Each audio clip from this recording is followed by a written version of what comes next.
पाकिस्तान तहरीक इंसाफ के चेयरमैन इमरान खान के लिए सुप्रीम कोर्ट से आने वाली खबरें अच्छी नहीं हैं। अदालत उज़्मा ने कहा है कि इमरान खान को तौहीन अदालत का नोटिस होना चाहिए, मगर बहुत तहम्मुल से काम ले रहे हैं। Chief justice of Pakistan mister justice Umar Ata Bandial की सरबराही में सुप्रीम कोर्ट के 5 रुकनी लार्जर बेंच ने इमरान खान के खिलाफ तौहीन अदालत की दरखास्त पर समाअत की। पीटीआई वकील बाबर आवान और फैसल चौधरी की जानिब से सदर सुप्रीम कोर्ट बार अहसन भून पेश हुए और कहा कि बाबर आवान और फैसल चौधरी ने जवाब जमा करा दिया है। चीफ जस्टिस ने कहा, दोनों वकीला के जवाब बज़ाहिर मुनासिब हैं, जिनका जायजा बाद में लेंगे। पहले हुकूमती वकील का मौक़िफ़ सुन लेते हैं। Additional attorney general Aamir Rahman ने बताया कि इमरान खान ने किसी भी यकीन दहानी और अदालती हुक्म से भी ला इल्मी का इजहार किया है। हालांकि इमरान खान की जानिब से यकीन दहानी कराई गई थी।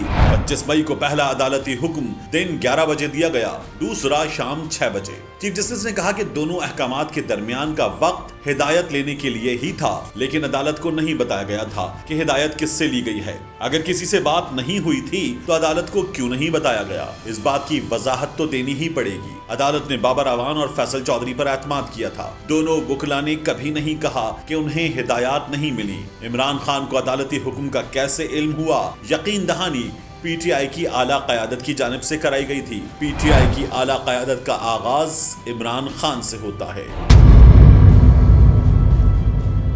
इस पर चीफ जस्टिस ने कहा कि मौजूदा केस माजी के मुकदमात से मुख्तलिफ है। वकील अहसन भून ने कहा कि अदालत ने हुकूमत को वकीला की इमरान खान से मुलाकात कराने का हुक्म दिया, लेकिन हुकूमत ने वकीला की इमरान खान से मुलाकात का बंदोबस्त नहीं किया। चीफ जस्टिस ने पूछा कि वकीला का राब्ता नहीं हुआ तो यकीन दहानी किस तरफ से कराई गई? क्या वकीला की किसी सीनियर लीडर से बात नहीं हुई थी? क्या टेलीफोनिक राब्ता भी नहीं हुआ था? वकील फैसल चौधरी ने कहा कि इमरान खान सफर में हो तो जैमर साथ होते हैं। मेरा असद उमर और बाबर आवान से राब्ता हुआ तो उन्हें अदालती कार्रवाई से आगाह किया। चीफ जस्टिस ने पूछा, क्या असद उमर राब्ते के वक्त रैली में नहीं थे? तस्वीर के मुताबिक तो असद उमर रैली में थे। जैमर्स थे तो असद उमर से राब्ता कैसे किया? फैसल चौधरी ने कहा कि असद उमर से राब्ते के वक्त अदालत का कोई हुक्म जारी नहीं हुआ था।